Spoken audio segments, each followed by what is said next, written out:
ao novo câmera. E antes de tudo, a gente queria agradecer todo o carinho que vocês tiveram com a equipe no evento Sim, que aconteceu nesse fim de semana.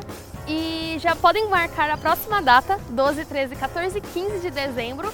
Quem não pôde vir, pode aproveitar para vir nessa próxima, e quem veio pode vir de novo. E no programa de hoje, a nossa matéria foi com o pessoal da APAF, que é a Associação Piracicabana de Arco e Flecha. A gente foi conhecer um pouquinho mais dessa prática esportiva. Confira. Sou Rogério Facim, faço a modalidade de arco e flecha faz 4, 5 anos mais ou menos, e tudo começou com um colega nosso que levou um arco e flecha num churrasco uma vez, e minha filha gostou da brincadeira, ela ficou atirando com esse arco aí, que depois a gente foi conhecer como que eram os arcos, aí ela ficou brincando por 2 horas e meia, ela tinha 14 anos na época, aí ela falou, eu quero fazer arco e flecha, eu falei, tá bom. E falei, então se você quer eu também quero, né? Pelo menos faz uma atividade em família, né?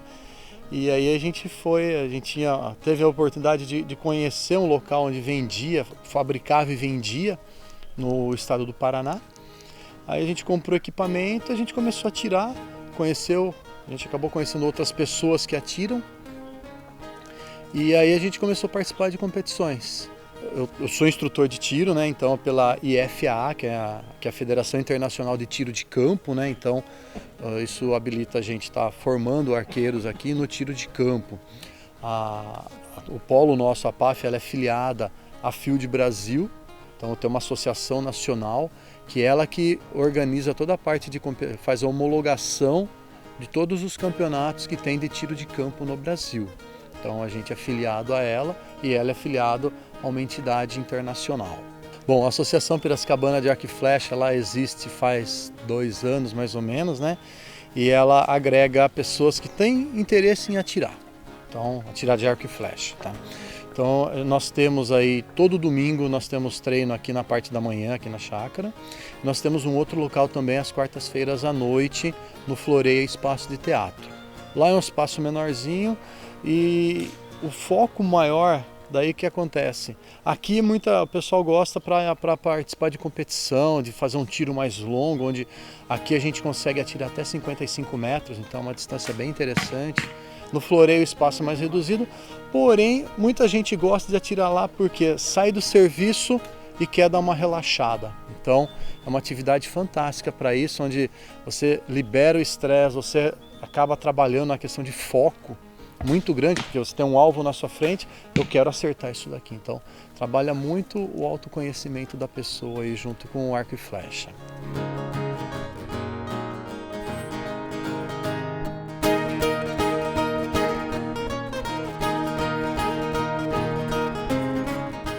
O equipamento nós temos todo ele aqui, então a gente começa com o equipamento básico, tá? Onde ele dá toda a base do arco e flecha. Então a gente tem o arco, tem as flechas, tem as proteções, como a gente está observando aqui, tem o espaço para isso. Conforme a pessoa vai gostando de uma modalidade ou de um tipo de tiro, aí a gente faz uma conversa específica para aquisição de equipamento. Então, eu acho interessante aquele arco recurvo olímpico que tem mira, estabilizador, um monte de detalhes. A gente vai fazer uma conversa focada nisso. Eu gosto do longbow, né? Que é esse arco que parece mais uma vara de pescar, né? A gente vai estar conversando sobre isso. Quanto à competição, ela tem diversas formas, né? Que o tiro que a gente faz aqui é um pouquinho diferente do tiro que a gente vê das Olimpíadas. Aqui a gente fala que é o tiro de campo, onde você faz um circuito de tiro simulando uma caçada, tá? Então, ele trabalha a questão de distâncias variadas, angulação de terreno variada, justamente, e acaba sendo mais prazeroso do que você ficar só no mesmo local atirando da mesma distância. Então você tem uma amplitude de tiros muito grande, onde o desafio do arqueiro é justamente esse, atingir o alvo em todos os alvos.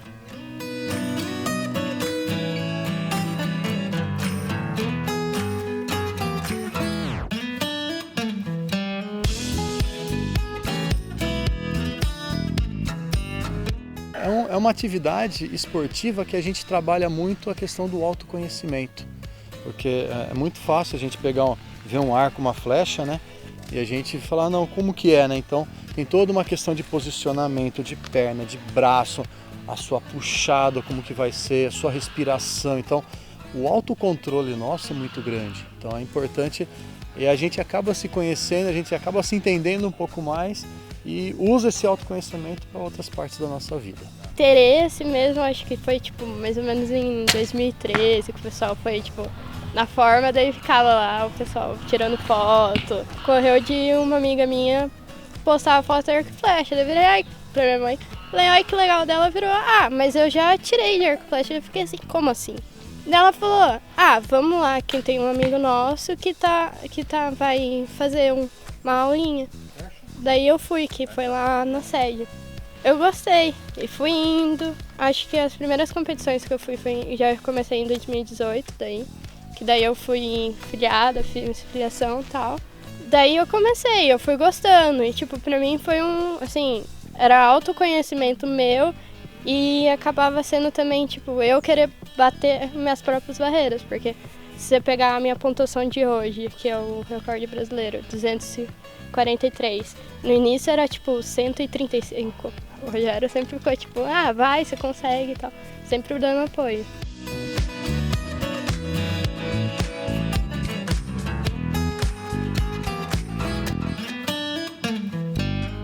Quem quiser nos conhecer, dá um pulinho, entra na página nossa do Facebook lá, a PAF, né, Arco e Flecha. Eu quero ver como que é. Vem para cá, a gente agenda um dia, um horário, a gente deixa o equipamento preparado para pessoas que nunca tiraram mesmo, sabe?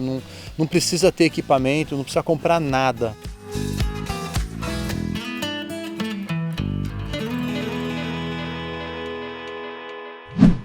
Bom, e na entrevista de hoje, a Juliana foi conversar com a Marina Torresan sobre análise cromática. Você sabe o que é análise cromática? Não sei o que é. O que é? Você sabe? Também não sei. Então vamos conferir.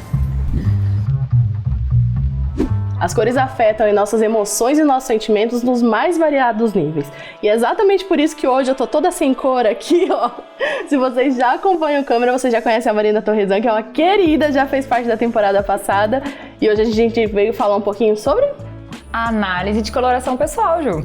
Mas que é bom de começar explicando pro pessoal o que é análise e por que eu tô toda cinzinha hoje aqui. Exatamente, então vamos lá.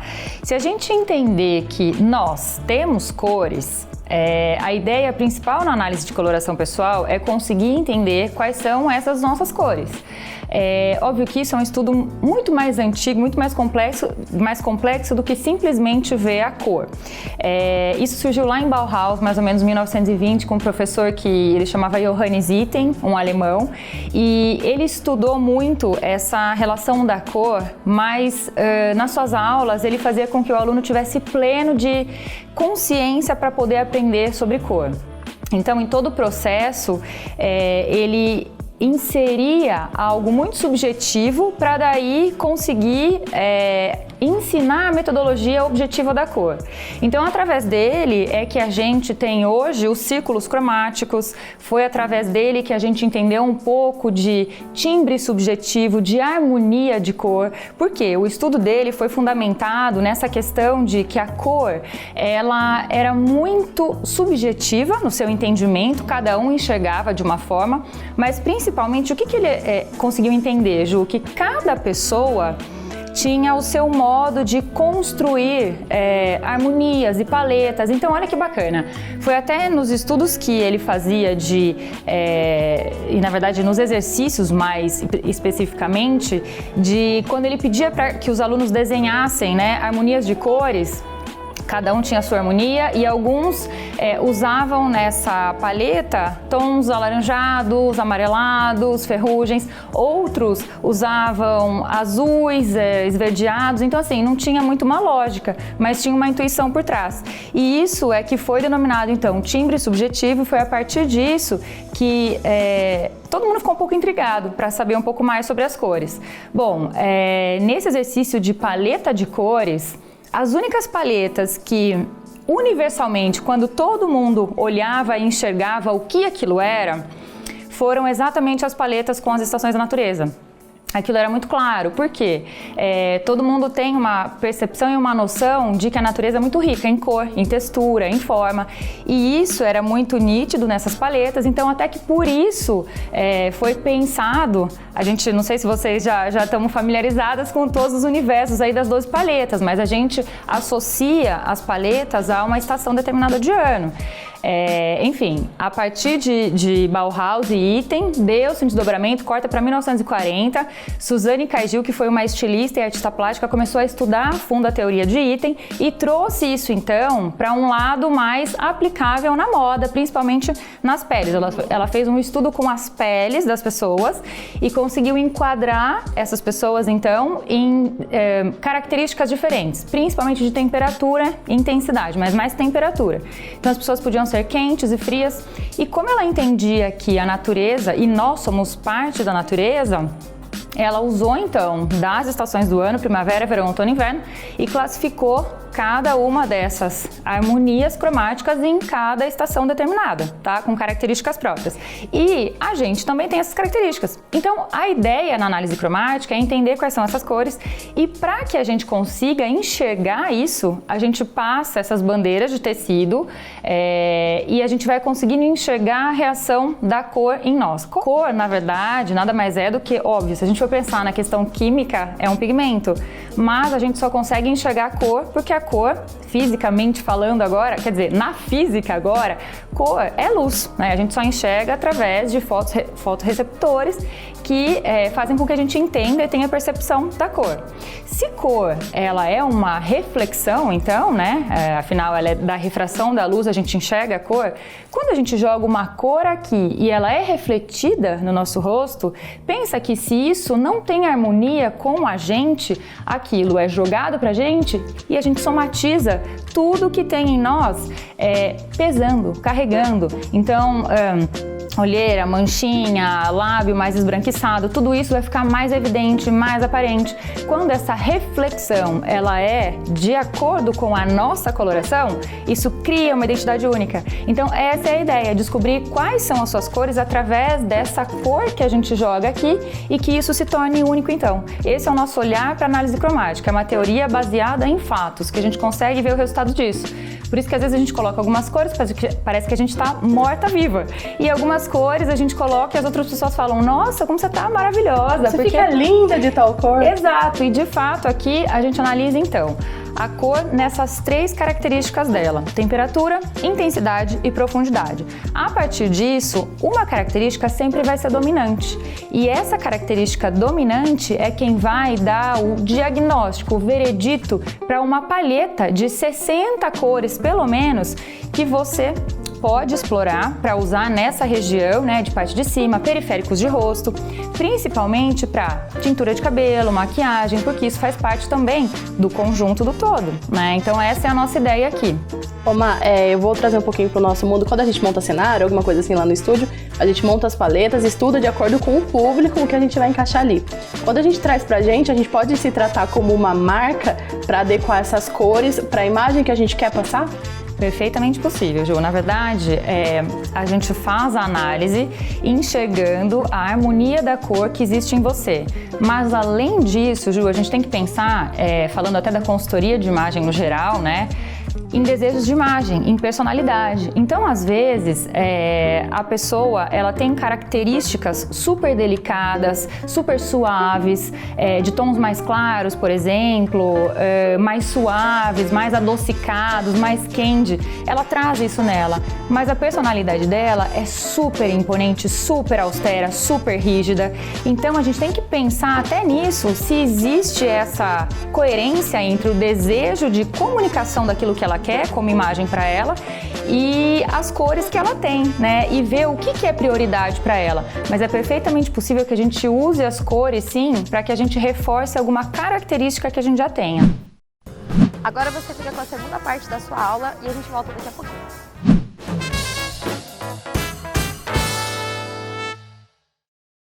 Economicamente, não só pelo tamanho da cabeça deste que vos fala, mas a ideia geral é descontrair e trazer economia de uma forma diferente.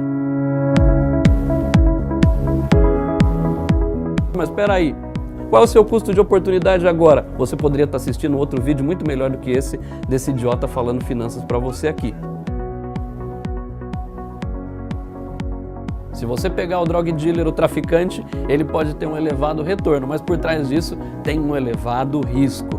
Essa fórmula que está aparecendo para você, não se assuste, não é nenhum monstrinho. O dinheiro acabou, acabou o amor. A família Aike está solteira. Então vale descontração, vale qualquer porcaria que a gente falar aqui. Eu falei porcaria, eu não falaria porcaria.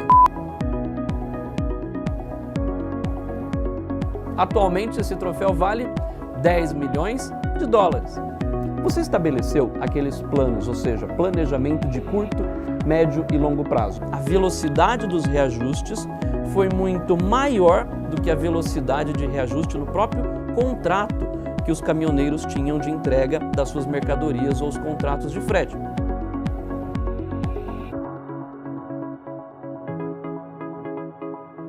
Conto com você neste nosso canal de uma forma diferente de falar economia e finanças, uma forma descomplicada, descontraída e o mais importante, não é comunista.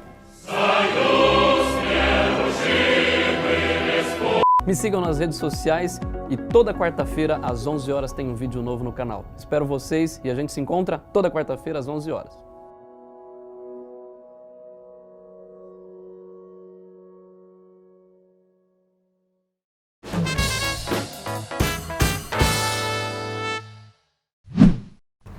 E estamos de volta com a segunda parte da entrevista sobre análise cromática.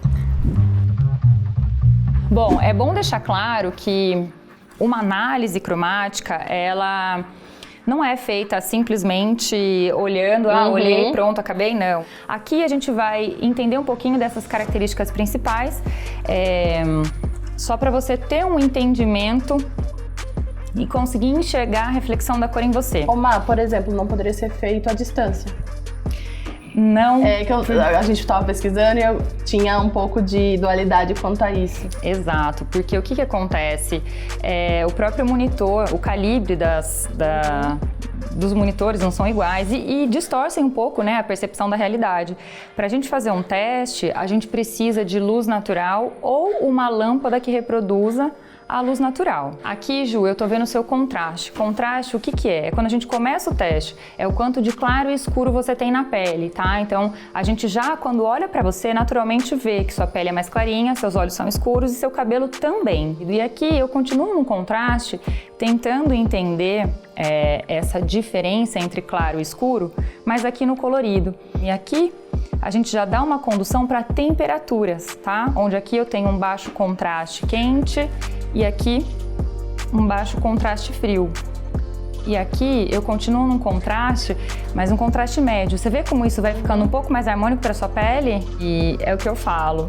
Eu costumo fazer a análise em 2 etapas, porque eu analiso muito, não só a questão de, óbvio, a gente tem que entender qual é a predominância de cor da pessoa, mas eu tenho que entender a personalidade dela também. Não adianta nada uma pessoa super introvertida, super tímida, ter uma paleta de primavera brilhante, a paleta mais expansiva que tem, ela não vai usar nada, entendeu?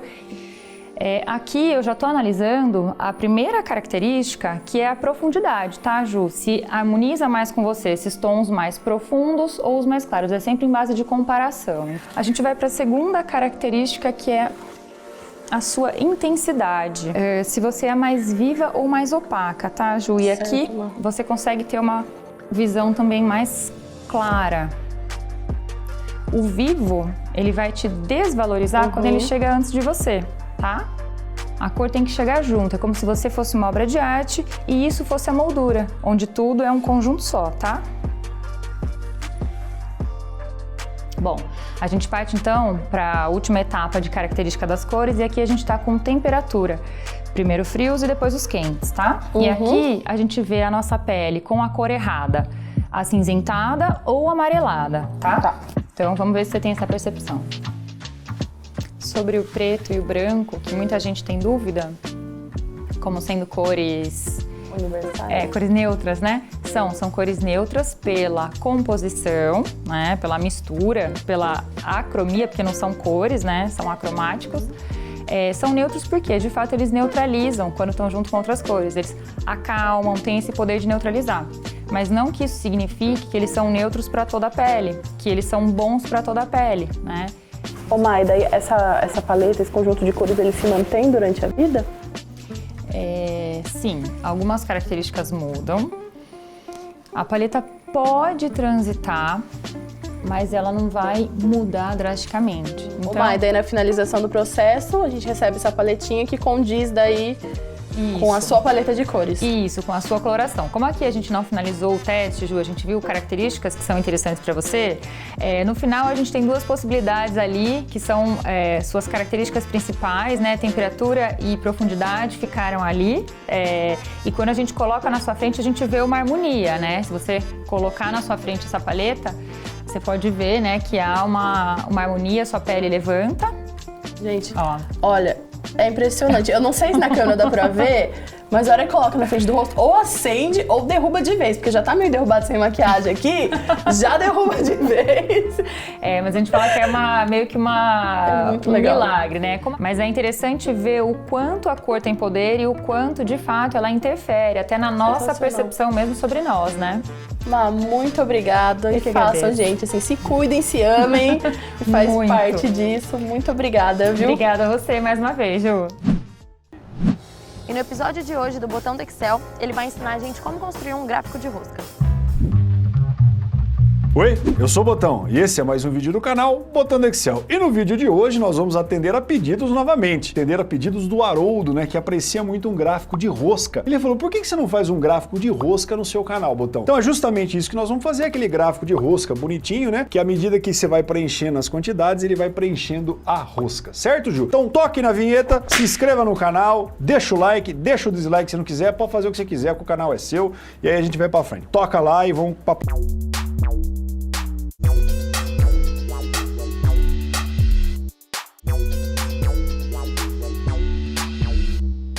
Então, como eu disse, moçada, na verdade o gráfico de rosca ele é uma derivação do gráfico de pizza. A gente já utilizou o gráfico de rosca aqui no canal quando nós mostramos o velocímetro. Olha só, a Juliana tá demais, rapaz, ela tá decorando as coisas. Então é justamente isso que nós vamos fazer. Então o gráfico de rosca nós vamos mostrar a participação relativa de determinada fatia na minha rosca como um todo, certo? Então para que isso aconteça, nós temos que ter duas informações iniciais. Primeiro, é o valor a ser mostrado, que ele vai de 0 a 100. Então aqui você vai colocar então ou de 0 a 1 ou de 0 a 100. Então eu vou começar aqui com o valor, sei lá, de 40, pode ser, Ju? E aí, como eu vou trabalhar em termos percentuais, ou seja, esse negócio vai de 0 a 100, como eu disse, nós temos a diferença a ser mostrada. Então qual que vai ser a diferença? Né? Vai ser de 100 menos o 40, beleza? Então, o que tem aí? Uma pizza de 100%. O que nós vamos fazer agora, moçada? Você vai selecionar, pode selecionar só essas duas informações, inserir, então o gráfico que o Haroldo mais aprecia no Excel é o gráfico de rosca. Fale rosca, Juliana. Rosca. Então está aí o nosso gráfico de rosca, então uma bela de uma rosca plotada aqui na tela, deixa eu até diminuir para, né, entrar certinho aqui na visualização. Então beleza, o nosso gráfico de rosca ele está pronto. Só que tá uma bosta, né? Tá feio pra cacete. Então o que a gente tem que fazer? Vamos melhorar ele. Então aquelas proporções para você mostrar, você tem que fazer uma pequena gambiarra. Então o que nós vamos fazer? É como se eu fosse quebrar essa rosca em pequenas fatias. Você quer quebrar de quanto em quanto, Ju? De 10 em 10, tá bom? Ah, mas eu quero cobrar de 5 em 5. 25 em 25. A rosca é sua, você faz o que você quiser com ela, tá bom? Então vamos lá. Então eu vou quebrar de 10 em 10, vou colocar aqui, ó, 10, 10, 10. Se eu vou quebrar de 10 em 10, eu vou de 0 até 100, quantos 10 eu tenho que ter? Aê, Juliana. Então, Zerati acelera de novo. Por que você está dando risada? Beleza? Então colocamos aí os 10 número 10. Ah, mas precisa fazer essa estrutura fora? Não, não precisa. Se você quiser deixar isso dentro do gráfico, né? Até facilita, porque daí você não vai precisar manter isso aí fora da planilha. Pode. Então vou clicar agora com o botão direito, Ju, e vou vir aqui em selecionar dados, né? Então essa primeira série que nós temos é justamente a série a ser mostrada. E aí eu tenho, né? Adicionar, eu vou adicionar a segunda série. Então, quem que vai aqui nos valores da segunda série? Como eu disse, você pode colocar 10 vezes o número 10 aí dentro, ou você pode vir aqui e selecionar os 10 que nós colocamos aqui. Vou dar um OK e um OK novamente. Então olha que maravilha, Ju, pode sair da estrutura do gráfico, pode sair tudo isso aí que não vai servir a princípio mais para nada. Olha lá, Ju, a nossa rosca está quase formada, no caso a rosca do Haroldo. Então o que aconteceu, pessoal? Na parte interna da rosca, ele pegou e plotou a nossa primeira série. E na parte externa, ele plotou a segunda série. Então agora a gente vai dar uma enfirulada no negócio só para aproveitar a segunda parte, né? Cliquem, por favor, na segunda série plotada, que tá tudo aqui de 10 em 10, e vamos colocar uma única cor para esta série. Então eu vou colocar, que cor que você quer? Você quer lilás. Tem lilás aqui? Pode ser esse roxo aqui? Esse roxo aqui. Então beleza, então notem, né? Eu coloquei a segunda série o roxinho e a série original que a gente colocou ainda consta lá. Então o que nós temos que fazer, Ju? Eu preciso sobrepor uma rosca na outra. Como é que eu vou fazer isso, moçada? No gráfico de rosca, quando você quer sobrepor as séries, você tem que jogar uma como sendo no eixo secundário. O que vai acontecer? Uma rosca vai entrar na frente da outra. Então eu vou clicar aqui na série, certo? Venho em Design, tá dando risada, e vou alterar tipo de gráfico. Então o que aconteceu, Ju? Automaticamente o Excel ele já selecionou aqui, ó, o tipo, né, de combinação de gráficos. Nesse caso, eu vou utilizar os dois tipos como sendo rosca. Só que agora eu vou utilizar um deles e vou colocar no eixo secundário. E agora presta atenção. Por quê? Se você colocar o primeiro como eixo secundário, olha o que vai acontecer lá, Juliano. Ele sobrepôs imediatamente em cima. E o que acontecer se você colocar o outro como gráfico secundário? Esse aí vai sobrepor em cima do outro. Então isso é bem legal, assim, bem importante, na verdade, porque o que nós vamos fazer? Nós vamos colocar a série 1 sobrepondo a de trás. Por quê? Todo aquele quadradinho picadinho, ele vai ficar atrás da rosca. E aí o nosso gráfico, ele está praticamente pronto, porque o que vem daqui para frente é firula. Basicamente o que nós vamos fazer, ó, Ju? Ok, beleza. As duas séries, elas estão plotadas, só que está uma na frente do outro. O que você vai fazer com a série laranja ali, ó? Você vai sumir com ela. Vai, ó, subiuzinho, vai. Sumiu com ela. Como é que você vai fazer isso? Você vai clicar nessa fatia até a parte laranja ficar só selecionada. Aí você pode vir aqui, ó, Ju, formatar, preenchimento da forma, ó, você coloca sem preenchimento. Olha lá que coisa legal. Então o que acontece? Esses 40% que você está vendo aqui, ó, se você colocar 10, ó, olha que legal, 20, ó, ele dá a impressão que você está completando etapas dentro da sua rosca. E ela só tá, na verdade, uma na frente da outra. Ah, mas ficou feio esse roxo com azul. Aí, querido, é firula, né? Se você quiser uns dashboard bonito, entra lá no canal da Karen Abessa, do Gerson, do Minhas Planilhas, né? Que pode mandar um adesivo para ir por aqui, certo? Que lá tem como enfirular gráficos, ok? Mas basicamente é dessa forma que a gente faz. Mas quer dar uma melhorada? Eu melhoro. O que você quer aqui? Você quer o que combina com o roxo? Pode ser o verdinho para ficar igual o Donatello da Tartaruga Ninja? Eu gostava do Donatello. Então aqui, ó, vamos colocar um verdinho. Não pode ser o verdinho, tem que ser só ela clicar. Vamos colocar um verdinho aqui. Olha lá que beleza. Aqui, ó, vamos colocar uma certa transparência. Não vai entrar agora, mas vai dar pra mexer. Ou seja, eu não vou ficar mexendo em firula. O que é legal, moçada? Você também utilizar outros elementos de gráficos. O que você quer fazer, Ju? Pede pra eu colocar um número a ser mostrado no meio. Coloca o número a ser mostrado no meio. Obrigado. Então, como é que a gente faz para colocar o número a ser mostrado no meio? Se você vir aqui, ó, inserir uma caixa de texto dentro disso daqui, beleza? Aí que vem o negócio. Eu já mostrei isso em outros vídeos, mas vai que vale relembrar. Ah, eu tô dentro do Excel, basta eu colocar igual dentro da caixa de texto e pedir para indicar aí. Merda, certo? Porque o igual vai ficar dentro da caixa de texto. Então, o que você tem que fazer? Com ela selecionada, você vai utilizar aqui a opção, né, da barra de fórmulas, igual o valor a ser plotado. Olha lá que legal, Ju, ele colocou no meio. Ah, mas não tá bonito. Não tá bonito. Então o que você faz? Você vai lá, tira o contorno da forma, né? Aumenta, deixa centralizado. Deixa, que cor que você quer deixar? Vamos deixar em cinza? Olha lá que beleza. Aí, Botão, mas eu posso colocar um valor que não vai de 10 em 10? Eu posso, por exemplo, colocar o 15? Pode. Qual que é o problema, né? Ele perde ali a formatação que você colocou. Então, o que é interessante, né? Que você possibilite que o seu usuário mexa sempre de 10 em 10. Então, como é que você pode fazer isso? Aqui é legal se você colocar uma barrinha de formulário, né? Um controle de formulário, ó. Desenvolvedor. Então, vamos falar devagar, porque eu não tenho certeza se os caras assistirem isso em outros vídeos. Você vai clicar no desenvolvedor, inserir, barra de rolagem. Fiz a barrinha, clico com o botão direito, Ju, formatar controle. Qual que é o valor atual da sua rosca? 20. Tá. Pelo amor de Deus. É 20. A sua rosca pode valer no mínimo quanto, Juliana?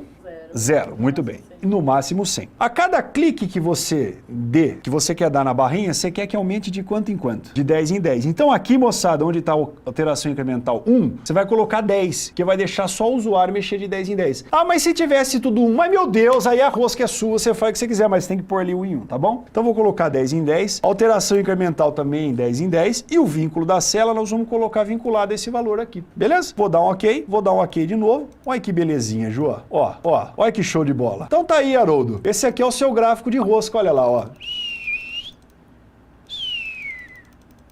ficar aqui até amanhã. Gostou, Juliana? Você quer alguma coisa na rosca? Tá bom. Quer mexer no orifício? Então, pera aí, volta lá, Casey. Vamos diminuir aqui, ó. Quem quiser formatar série de dados, olha aqui que apareceu, tamanho do orifício da rosca. Dá para você diminuir e deixar ela menorzinho. Só que daí você vai ter que fazer isso para as 2 séries. Então não deixe para fazer no final do vídeo como eu. Ou então, olha que deu um aspecto legal também, ó. Não sabia. No fim, a cagada... Não ficou bom, não. Mas tá bom, depois se você quiser mexer, você faz. Não precisa fazer de novo, né? Tá bom. Então é isso, meus queridos. Não temos recados, então. Só para se inscrever aqui no canal, ativar as notificações. Valeu! Ó, deixa assim. Aí quanto que é mal assombrado, olha lá. Tchau! E o programa tá acabando. Mas vocês podem continuar nos seguindo nas redes sociais. Você nos encontra em todas as redes sociais com @NovoCâmera. E fique ligado também porque logo logo sai o programa especial do Evento Sim. E por hoje é só. Tchau, tchau.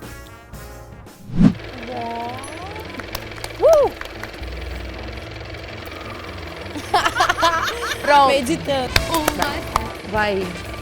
cria e ruim, pera. Nós continuar. Eu vou fazer melhor ainda agora. Foi?